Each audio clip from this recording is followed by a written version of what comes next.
Друзья, всем привет!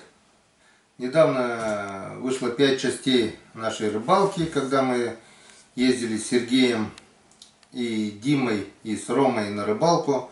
Закинули мы на зимнюю нашу палку пробные весенние продольники подледные. И кое-какие результаты мы уже видели. Была надежда на сига, на хариуса. Одного хариуса мы поймали, но в основном это был язь. И в комментариях появились такие вопросы, как изготовить зимний продольник. В принципе, я мог бы ответить, в принципе, так же, как и летний, и весенний по открытой воде. Но там есть небольшой нюанс, и я лучше решил показать отдельным роликом, потому что так вроде, когда смотришь, все понятно, но кто этим никогда не занимался, могут возникнуть кое-какие вопросы. Итак, поехали. Что нам для этого нужно? Нам надо, леска чуть толще, леска чуть тоньше. И это все зависит от вашей рыбы, которая обитает в ваших водоемах. Я вот выбираю для основания такая леска 0,5 суффикс с диаметром 0,5, так, тест 33,9 килограммов. И флюорокарбоновая леска Тиагра 0,28 с тестом 13,5 килограмм. Этого, я думаю, вполне достаточно, чтобы выдержала не только не крупного среднего сига, но также, если попадет и крупный язь, и даже налим, если попадет килограмма на 2-3, а то и 4, оно вполне выдержит. Леска не толстая, незаметная, но в то же время очень крепкая. Вот. Мотовильцы это может делать каждый на свое усмотрение. У меня вот такой вот нашел такой материал. Пенопласт, не пенопласт, но такой мягкий. Это было у меня в аппаратуре от компьютера что-то такое. Ну, подобрать можно что-то любое мягкое. Тут у меня вот уже готовые продольнички. Это у нас связанные крючки. Вот. Ну, сейчас все покажем, все будет видно. Для начала, что мы берем? Вот у нас тут понадобится нам один крючок покрупнее. Крючки Алексей Задесенец отправлял, спасибо, Алексей. И помельче, это крючки от Ирины Барановой. Как вы видите, я вашими крючками пользуюсь. Изготавливаю продольнички. Сильно длинные продольнички делать не рекомендую, потому что кто-то делает 2-3 крючка, не больше. У меня как-то вот повелось, я делаю 3 маленьких крючка. То есть 3 крючка у меня будет с поводочками. 2, 3. И 4 у меня будет как бы в конце на крупную рыбу. Вот 3 у меня маленьких крючка вот таких небольших. И один будет у меня в конце. И один будет у меня вот такой вот крючок еще больше. Это будет у меня в начале, в самом. Сюда конкретно я буду и зацеплять готовый продольник. Ну, все по порядку. Как думаю вязать леску, делать поводки. Каждый вяжет их по-своему.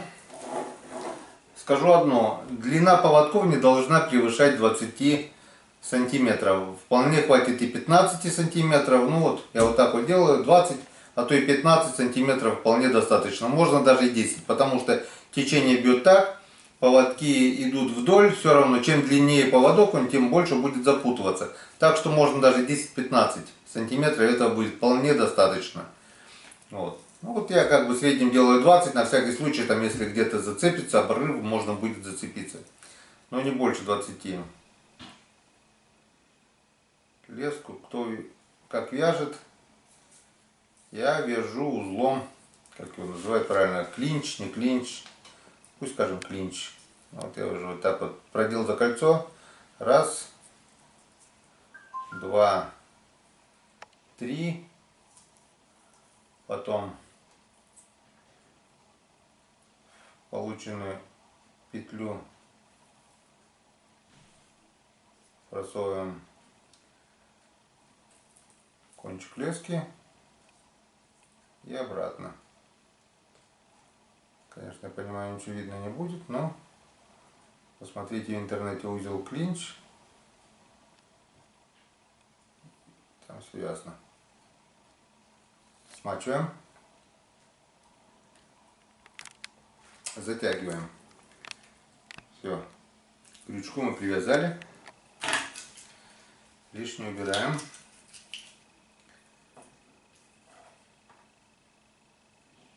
Да, зрение уже начинает, друзья, потихонечку заканчиваться. Раньше все видел четко. Вон. И как я делаю? Вот, привязал крючок, отмеряю 20 сантиметров. 20 сантиметров это расстояние от среднего пальца до большого. И просто делаю вот петелечку небольшую и обыкновенный двойной узел. Раз, два. Почему двойной? Чтобы он не стягивался. Двойной узел, затягиваем. Все. Вот такая вот получилась петля у нас. Вот такая. Лишнее отрезаем. Так, с этими щипчиками будет намного лучше. Что-то ножнички уже затупились, эти вообще классненькие. Щелк. Любой толщины леску, хоть 0,5, хоть 0,10, хоть 0,8. Открывать на разах, хоть проволоки перекусывай. Заказывал с Алиэкспресса. Очень удобная вещь. Ай-яй-яй. Крючки острые. Вот такой получился поводок. Делаем 3 таких поводка. Итак, 3 поводочка с крючочками мы привязали. Все, они готовы. Приступаем к основной леске. Берем основную леску. И прежде чем вязать крючки, нам надо привязать как бы узлы, где они будут держаться. Это, скажем, будет конец продольника. Я не вешаю никаких банок, никаких натяжителей, там веточек, палочек. Течение среднее, в принципе, крючки не крупная червячка, насаживаешь, кидаешь. Обычно бывает, если есть живцы, на крайний крючок я могу зацепить и малька не крупного. И оно течением уносит, и оно так гуляет по всему течению. Если рыба попадется, ничего страшного. Главное, в радиусе там длины продольника не ставить ни удочек, ни продольников других, чтобы друг другом не перепутались. Что у нас и было на рыбалке. Вот здесь будет в описании ссылка на ролик. У нас вот как раз вот перепуталась удочка с продольником. Ну как я делаю? Расстояние какое? Вот среднее, скажем, здесь будет крайний крючок. Я вот так вот до плеча. Это где-то расстояние около метра. В среднем, не больше. Вот. И делаю сюда двойной узел. Раз. Два. Почему двойной? Потому что одинарный узел, он будет ходить по леске. Двойной уже никуда не делается. Вот делаем один узел. Отступаем расстояние где-то сантиметра 2 примерно. Придерживаем. И делаем еще один двойной узел. В принципе, таким методом я и делаю и весенние продольники. Я вам тоже уже показывал, как я это делаю. С длинными как бы посложнее немножко, но ничего страшного. Вот, делал двойной узел и затягиваю. Все. У меня вот получилось вот такой вот. 2 двойных узла рядышком где-то сантиметров. Сюда вот мы будем закреплять леску с крючком, поводком.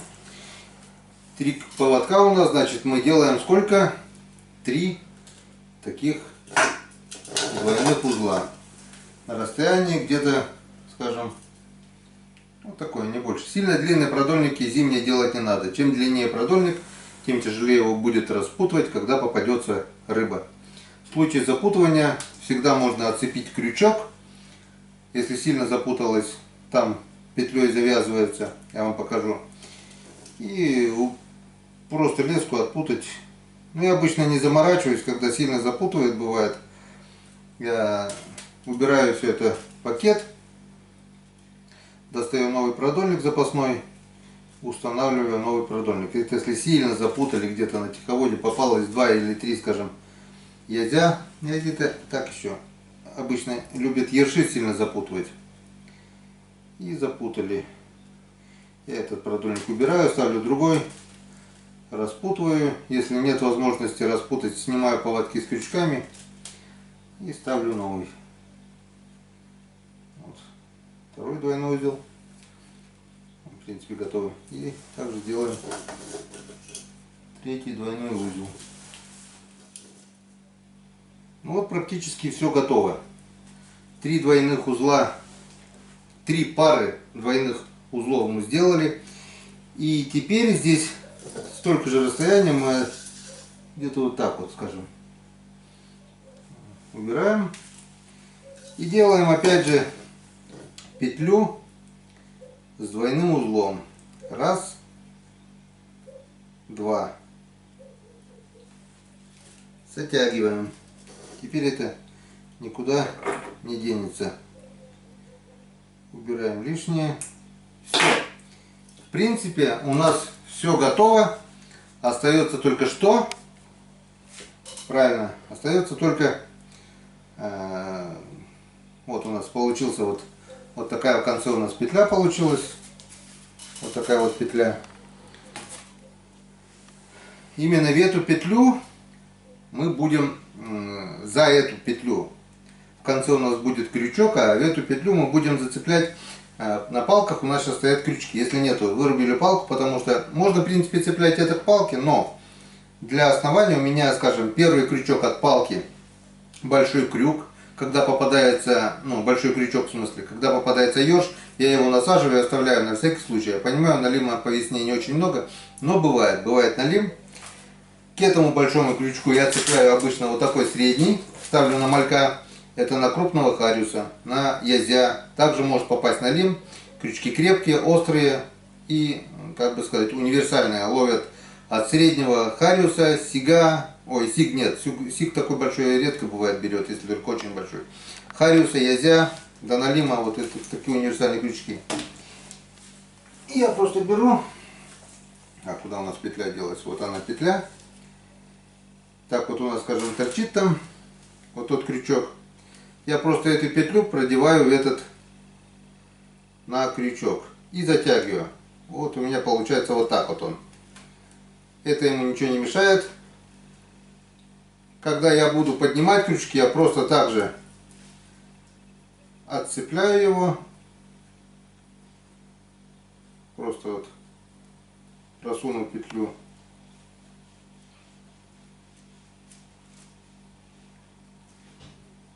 И убираю. Все. Это ставится и снимается очень быстро. Ну и теперь мы что делаем? Теперь мы достаем наши мотовильцы.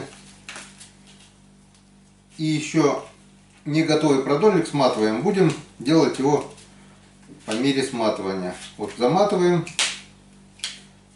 Дошли до узелков. 2 двойных узла здесь у нас. Тут у нас на конце поводка петля. Просовываем петлю. Стягиваем. Все. Оно вперед-назад уже никуда не пойдет. И по идее даже будет крутиться вокруг лески петля. Если надо поменять, допустим, можно также поменять поводок. Ну, зачем менять? Я вам говорю, что вот леска 0,28 флюорокарбон выдержит любую рыбу, которая проживает в нашем регионе. Все.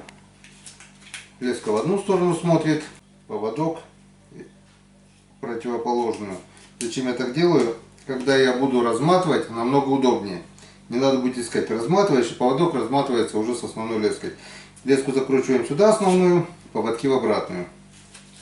Все, и поехали.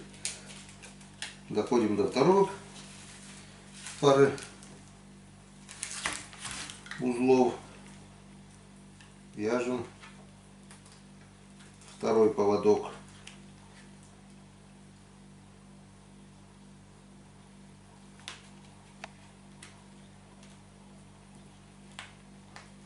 Все. Ну, теперь будет находиться между двух узлов.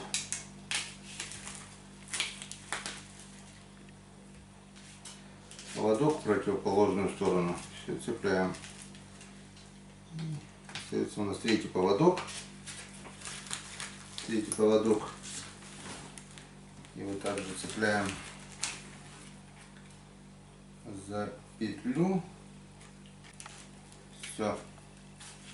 Готово. Поводок в одну сторону, леску в другую. Все, закрепили. У нас остается свободный конец нашего продольника. Мы его доматываем. Вот. И сюда, наконец, вяжем вот этот крючок, который покрупнее, но чуть меньше того, который у нас идет в начале. Также узел клинч. Раз, два, три. Просовываем в петлю. И свободный конец в противоположную петлю.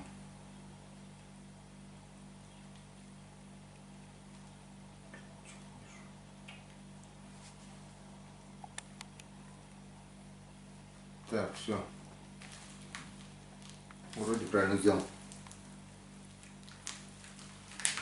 И затягиваю. Проверяем. Лишнее убираем. Все. И ставим этот крючок с краю, допустим. Я уже знаю, вот начинаю с середины, сюда мотаю, это сюда мотаю. Когда начинаю закидывать продольник, я уже вижу, ага, вот он мой крайний крючок, который крупный, блестящий. Его отцепляю, прямо стоя уже возле лунки, и поехал. Сюда нацепляю малька, скажем, или червя крупного, отпускаю, распускаю и ставлю продольник. Продольник заканчивается, в эту петлю просовываю этот крючок, а это у нас уже привязано к палке. Все остальное мы, друзья, увидим уже очень скоро. Завтра выезжаю на рыбалку, там у меня уже стоят несколько продольничков. На червей я поставил также несколько вставных удочек. Удочки, я думаю, показывать не надо. Если надо, покажем как-нибудь удочки. Вы пишите в комментариях подробно. Так я вам уже наглядно показывал. Снизу простой крючок обыкновенный, вот такой же, небольшой, с червячком. Сверху у меня нимфочка. Посередине скользящий груз. Между грузом и верхним 20, снизу между грузом и крючком тоже где-то сантиметров 20. Как-то вот так. Я надеюсь, понятно объяснил. Если у кого-то возникнут вопросы, пишите, спрашивайте, я вам отвечу. Ну а как работают эти продольнички, мы увидим уже скоро. До встречи на рыбалке.